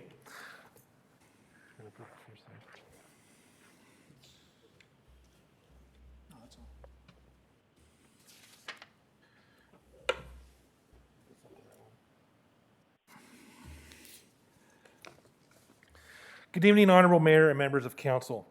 On July 29th, City Council awarded a contract to Three Peaks Corporation to fabricate and install the citywide directional signs, including the historic Uptown Directory. Also discussed at this July 29th meeting was the location for the installation of the historic Uptown Directory. As you can see on the map, located on page 132 of your packet, the location is set, originally discussed was on the northeast corner by the gym. When inspecting the precise location for the directory, staff found that a more suitable location at the southeast corner of Yucaipa Boulevard and California Street. The southeast corner is more suitable due to the sign would not interfere with pedestrian traffic. It does not interfere with adjacent businesses, does not block existing street and business signs, and allows for the pedestrians to look at the sign and cross carefully. When staff researched the location more specifically, the original location, as well as other locations on the different corners, did not allow for the public to conjugate and look at the sign. The precise location, the proposed sign location that we're looking at does allow that, and it does allow the residents to look at it safely. Staff has met with the owner of the Blair Building, Bob Blair, and its current business owners, as well as the Historic Uptown Association, and they have all endorsed the alternate location. With the fabrication of the signs near completion, staff has created renderings for the Historic Uptown Directory. It's on page 133 of your packet, as currently designed at the proposed alternate location. With a height of 11 feet, staff found that this height may be higher than necessary for the area and may make it difficult for pedestrians to view and read the sign. Staff believes that a reduced height of 8 feet fits the historic uptown area better and improves the view for pedestrians. So you can see at the close to rendering the 11-foot versus the 8-foot, and that's Landon there talking on his cell phone during lunch one day. The 8-foot is a little bit lower and is a little bit more visible. It will provide a little bit better visibility to individuals in the uptown.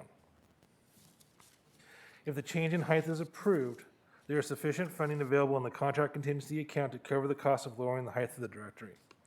This concludes my report, and staff is available for any questions.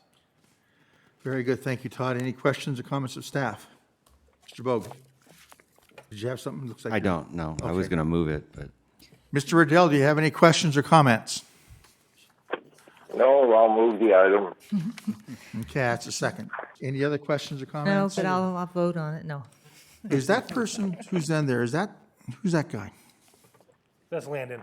That's what I thought. So it's either, are we deciding to move it to the other side of the street? It's basically across the street on the Right, yeah, I know where it's at. southeast corner. Yeah, I know by where it's the- at. By the Blair Building, yes. And so the difference between the 8-foot sign, same width, the 11-foot sign, same width, what's, I couldn't Gonna lower it quite down so understand with the It's gonna COVID lower- It's mask. going to lower it down to make it more visible to the individual standing on the street. And what's on the sign? Is that like just where other We're going to businesses provide are? it's going to provide a directory of the uptown. And then look, just like in a mall, location A Right. is Blair Building, location B is this, location C is this. It's going to be something that's easily changed and modified when businesses come and go. And on that 11-foot sign, those blank spots on the bottom there, is that like for paid No, it advertising? would have been, it's just a scaling issue in regards to that graphic. So the map would have taken the whole length of the plaques. They just didn't scale it proportionally It wasn't to fill the scaled, we blank couldn't get it spots. scaled proportionally. Yeah. I walk my dog through there just about every day, and so I'm just trying to understand, yeah. So what are you proposing, the 8-foot or the 11? The 8-foot. The 8-foot, yeah. I agree, And I think that was Riddell's motion. yeah. Is that a motion? Yeah, and I do have a question. Is there any discussion at all about potentially down the road having an electronic kiosk with a business directory on it? As of today, we haven't had any discussion about an electronic kiosk, no. Because, that's the direction we're going, so, as opposed to a static sign, but that's down the road. Because, just something to consider. All right. Okay, do we have a first? Do we get a second? Yes, Greg. Okay, we have a first and a second. I'll second Councilmember Riddell. One or the other. So I here. have Riddell making the motion and Bogue I'll second. second. Okay, so no further discussion, Jennifer, roll call vote, please. Councilmember Riddell, Aye. Councilmember Bogue, Aye. Councilmember Duncan, Aye. Mayor Pro Tem Allen, Aye. Mayor Avila. Aye. All right, it passes. Thank you. Thank you. Now, we're moving on to item number 16, Uptown Banner Replacement. Megan Wolf. Good evening again, Honorable Mayor and City Council. This evening, I'm here before you to discuss the Uptown banners. On September 23rd, 2019, City Council provided staff direction on moving forward with the replacement of the Uptown banners. Included in your packet this evening is some renderings from a local graphic design company that staff has been working with. There are a total of 5 steps with the graphic design artists, and currently we are on step 3, which isn't a finished product, but it gives you a good idea of what the product will look like. At the September 23rd meeting, Council directed staff to redesign the banner, but use people from various walks of life and age demographics, and include things like pickleball, that was in other types of sports and activities. And so this evening, before you, again on page 137 of the agenda packet, is 3 different they're all the same look, but it's the image that the banners would represent. So right now, currently, there is one banner that has one image. The proposal is to use two banners to show one picture or one image. There would be, right now, we're just talking about the active banners, and we would have a theme of hike, ride, swim, play, art, and explore. The first image that was on the screen was ride, and in the ride image there would be a mountain biker, there would be a road biker, there would be BMX, and there would be horseback riding. So the image would change, but the logo and the word ride would stay. The next slide, or the next image on page 138, shows bike. And this is, I call it a BMX, but I don't know if that's exactly what it is, but it's a kid on a bike. And then the next image is dance, and that falls in the art category of the banners. And we would have an image of painting, an image of someone singing. We would use an image from one of our festivals. And then we also, those are the only images that are up this evening. If council does like this direction, then we will continue to work with the local graphic design company to finish the process all the way through. Right now you can see, like at the bottom of this banner, the mountains don't quite look finished. So those are things that have to be cleaned up on the image. Again, we're only at step 3 of 5 with the company. After these set of banners are completed, staff will return to council at a later date with a design for the Christmas and historical banners, as the direction from council for both of those were to leave them pretty similar to the existing banners, as council enjoyed the way that those looked.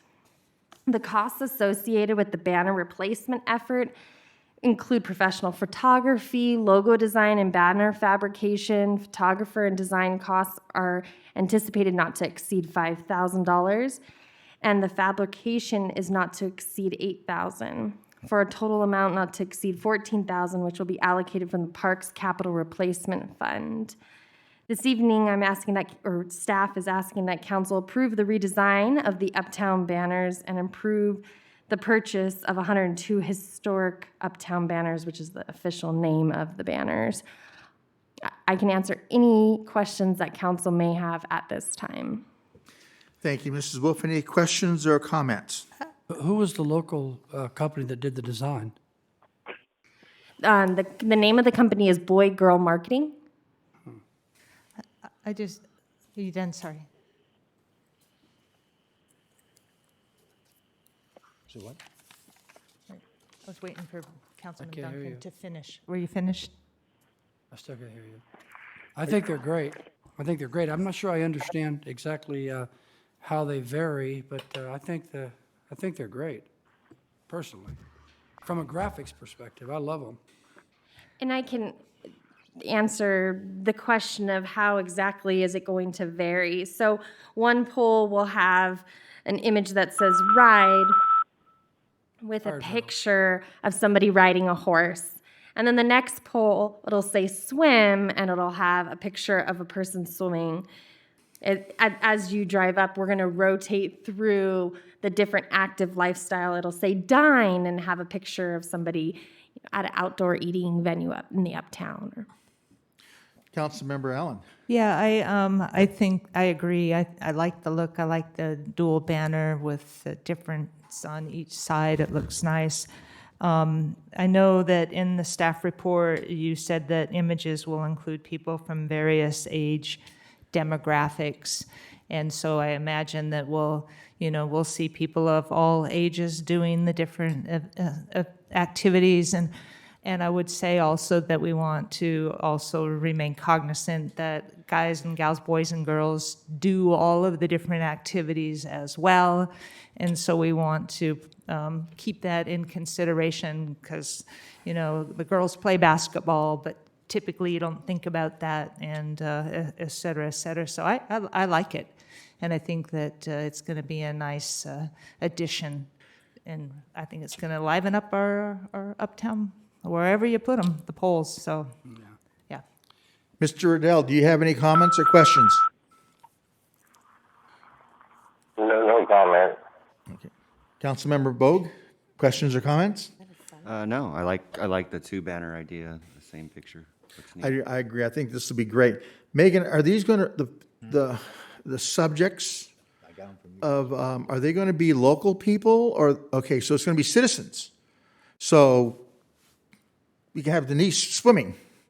All right. I think that's Greg Bogue on the bicycle right here, isn't it? Yeah, okay. No, this That's is, me right there. Yeah, Right now. riding a spin bike, yeah. Thanks, both of them. I think this is a great project. I think this is good. I really do. Whose All idea right. was it to do the two on each side like that? Whose idea was that? We haven't done that before, have we? No, we have not. I like the mountain in the bottom, too. Good. That's a great idea. good. Yeah, Fantastic. you don't, I mean, you see it, but you don't really see it. But it'll be interesting to see how it's finished. But yeah, it looks good. Good job. I'll move the item Okay, we have a motion to I'll second. accept and a second. All right. if with no that further- little bit of direction.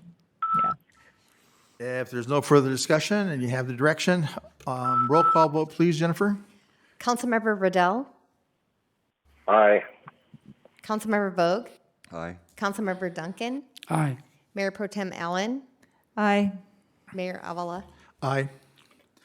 Very good. It passes. Moving on to item number 17, Goals and Objectives Status Report. Mr. Casey. Thank you, Mr. Mayor, members of the council. And just for the record, Councilmember Bogue stepped away for a moment.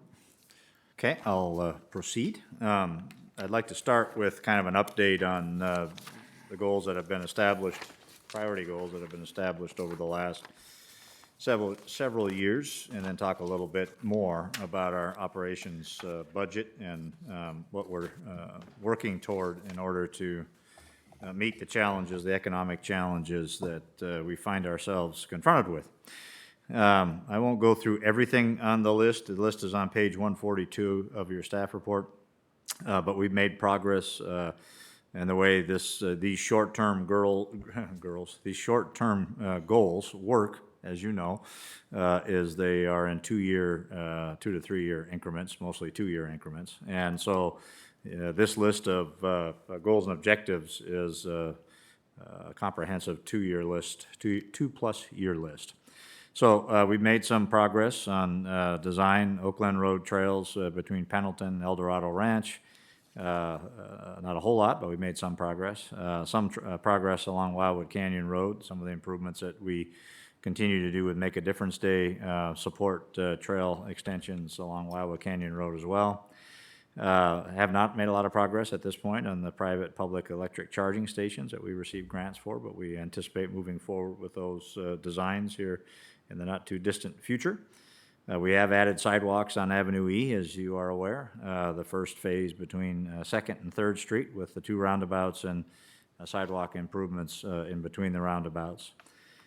Facility park operation maintenance study, phase 1 we've completed.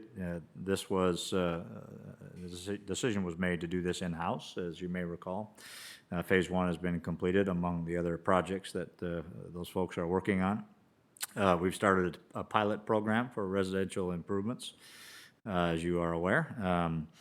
We have started conversations with the college president and others relative to extending the aquatics facility agreement as prioritized by council in conjunction with discussions with them about a joint soccer complex. You may recall it used to be a tennis complex, but they're not as enamored of the tennis facility at the corner of Chapman Heights and Sand Canyon Road as previous staff was, and tennis is not as many participants as there have been over the years. That number is declining apparently.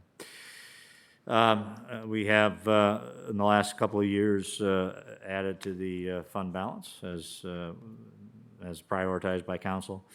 Uptown Archway was not funded, not prioritized. Funding for Five Winds, again, not available under the current economic conditions, either for Dunlap Park. Wildwood Creek specific plan was, again, not funded due to these current economic conditions. And one could add that we have a lot on the plate as well. Funding for Yucaipa Boulevard and Bryant, same story. Not a lot of transportation funding from residential projects coming in at this point. Camera phase number 6, we've done 5 phases. 6 we've started, put it on hold for the reasons that we talked about earlier relative to the current funding issues for council consideration. Fund 50% of the county line interchange, again, that's on hold without the transportation funding required to do that project, our share of that project. The next 4 were not prioritized. We are making progress on the lower list of that attachment, crime-free multifamily mobile home park efforts. Sherry O'Connell's kind of taking the lead on that, in partnership with the police department and fire department's been involved, code enforcement as well. That seems to be going in the right direction. Wildwood Interchange, we are completing the PSR as we speak. Should be 100% complete literally in the next month or so.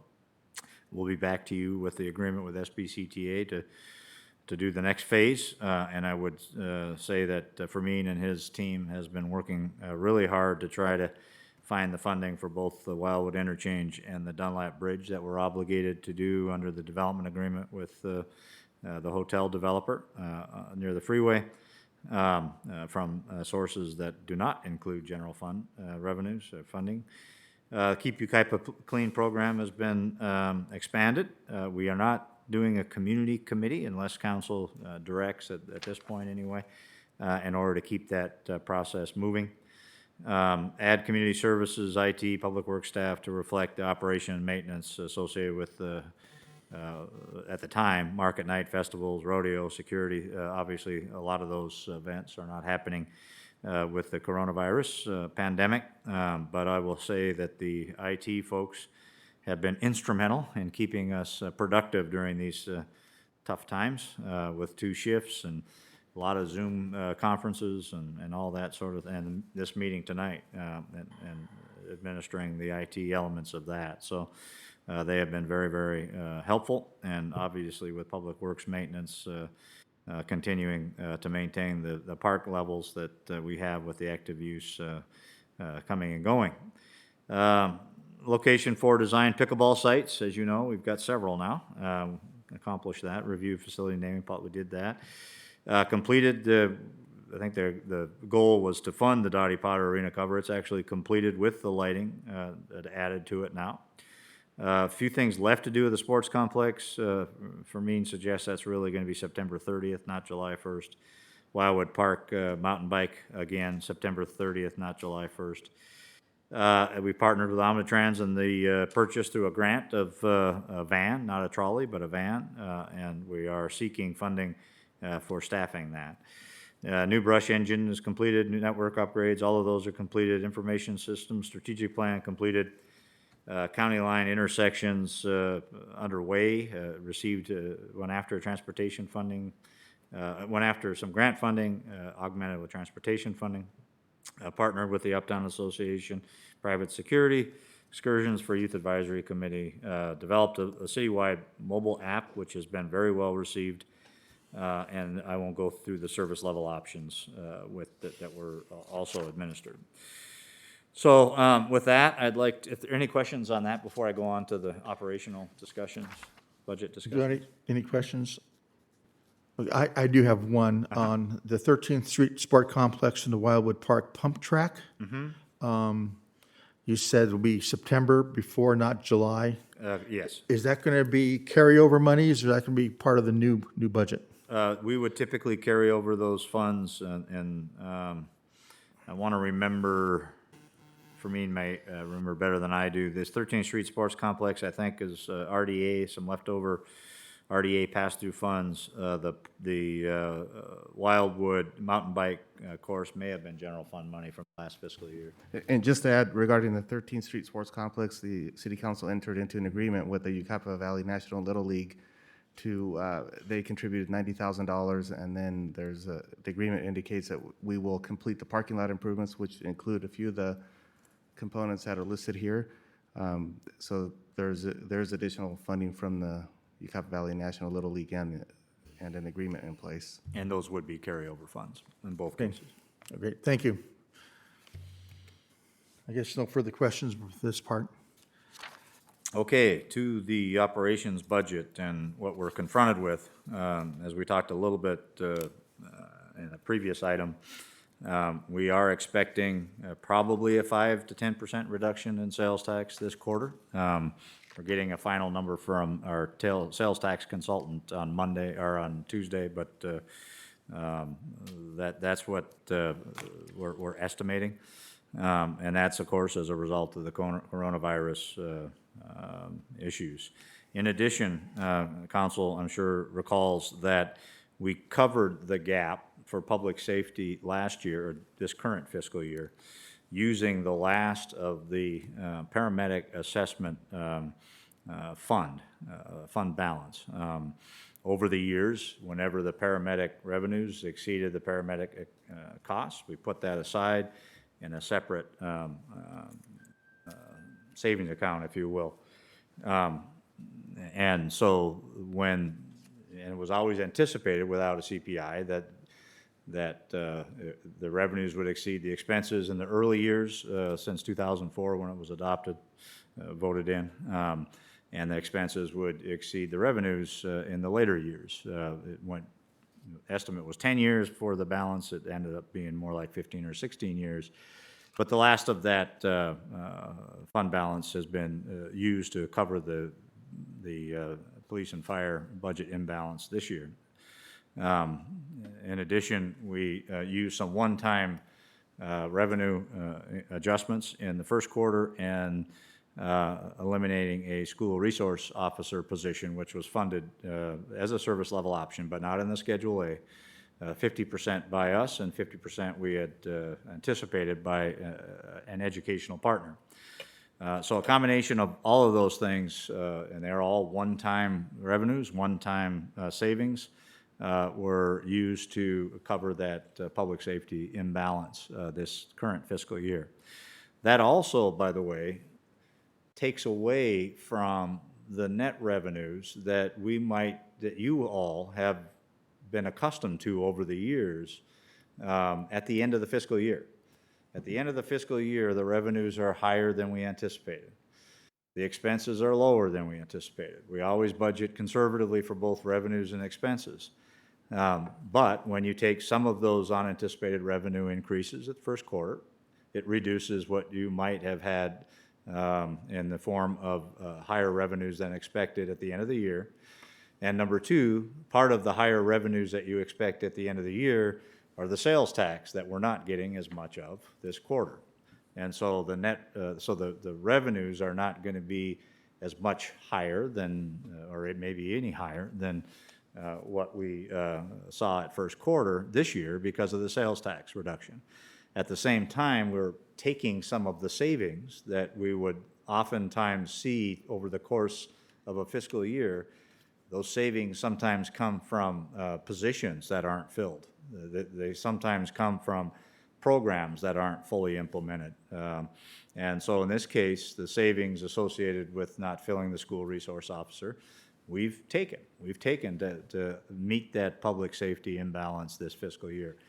So the bottom line is at the end of this fiscal year, you won't see those net revenues that you have seen in years past for all of those reasons. And our estimate at this point, as Councilmember Duncan mentioned earlier, is probably closer to breaking even, if you will, with those costs incurred throughout the year and those revenue enhancements taken at first quarter. And so going into next fiscal year, if there is any net revenues left over, we would not recommend, staff would not recommend that any of that be used for projects that would be used to help offset the public safety imbalance that we see growing from year to year to year. Again, given that our revenues are not going to go up at a 5.5% rate, but police is going to go up at a 5.5% rate, and fire department is likely to go up at about a 5.5% rate.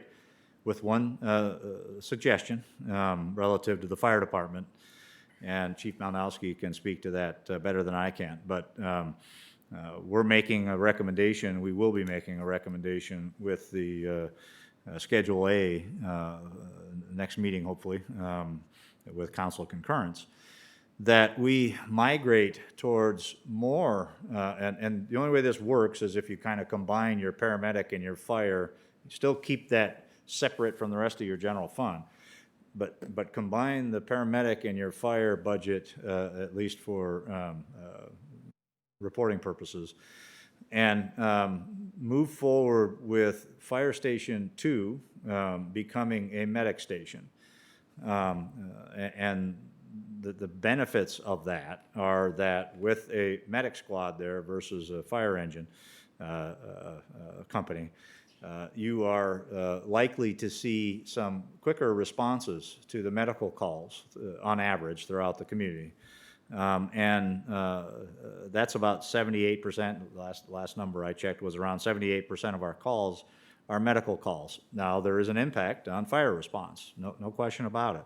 But there is a benefit, really, in terms of responses to medical calls, and especially with the county going to a triage system that allows us to take advantage of that savings, if you will.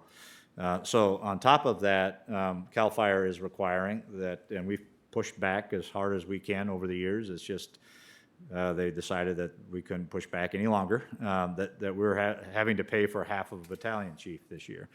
So you've got the cost increases in general, you've got the battalion chief half paid for by us, and offsetting that, our recommendation, and this will take 6 or 7 months to fully implement, but annualized, it's probably about a $450,000 a year savings. No, I shouldn't say it that way. A $450,000 a year reduction in the increase to our contract. But fully annualized, that would save us that kind of operational money over the course of the next several years annually, starting in about 6 months, 7 months. That's how long it will take to equip a medic squad and get them up and running. So that's, I think, all I have relative to the operations budget. What we're trying to do in the general fund city hall side is hold the line on everything. We're holding the line on materials, on supplies, on specialty contracts. We are freezing several positions that were authorized by council. And by the way, that last reorganization that was approved by council January, February, saved us about $120,000. But on top of that, we're going to freeze, have frozen 2 to 4 positions, depending on where this overall budget ends up. But it could be as many as 4. It could be 2 positions, but we're trying to offset those public safety increases by holding the line and some of those materials, supplies, contracts, costs in the City Hall general fund side. Now I think I'm done. Any questions I can answer? All righty, thank you very much. Good presentation. Questions of Mr. Casey? No, I would agree. I think that it's uncertain what our this quarter is going to look like in terms of our income, but that's why we have a reserve as well. We have funds also set aside for economic uncertainty. So, you know, we have planned for this scenario, and so I think that we're in good shape. I don't see any reason, if we can get our businesses back rolling, that this should be a continued state of affairs. So, all right. Councilmember Riddell, do you have any questions? Well, I don't agree with Councilmember Allen's comments. We are not going to be in good shape, in my opinion. In addition to what Ray has mentioned, I think we're going to get hit real hard on our CalPERS portion that we have to pay. CalPERS is funded primarily through the stock market, and when the stock market doesn't cover it, then the city has to make up the difference. Well, the stock market's tanked pretty well, and it's going to be a bad year on the stock market, and so I think that our funding for CalPERS, which has been increasing every year, and something has to be done to CalPERS, or all the cities in the state are going to go broke. But I think we're going to be hit with a big payment there, and I think that's going to hurt us. I certainly don't like the idea of the paramedic station in 2, but I don't know what else we can do. What we really need is a fourth fire station, not reducing our fire stations. We really need a fourth fire station in our location up there at near Wildwood Canyon Park. But of course, that's not in the foreseeable future at all. But I think we're going to really have to bite the bullet because things are going to get tough. What Ray is talking about here might get us through 1 year, but it's just going to progressively get worse and worse and worse. It's a shame that Measure E didn't pass, where the sales tax, if it ever recovers, would have covered our safety budget well, but that it didn't, and it failed overwhelmingly. So I don't think that's something we could propose in the foreseeable future. But I think going to a paramedic station at Channel 2 is something we're just going to have to do. I don't like it, but I see no alternative. And we're going to have to keep our options open for new increased revenues because things are just going to get worse. They're not going to get better. They're going to get worse. And any of these reserve funds that we have, they're going to be soon gone. We're already touching them. And so our expenses are increasing with Performing Arts Center. Our expenses, city expenses, are going to be increasing a couple $1 million a year.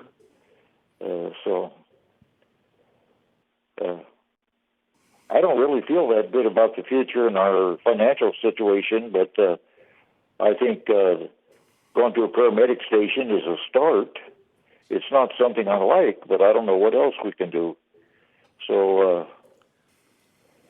I am not too optimistic about the future financially. Obviously. So.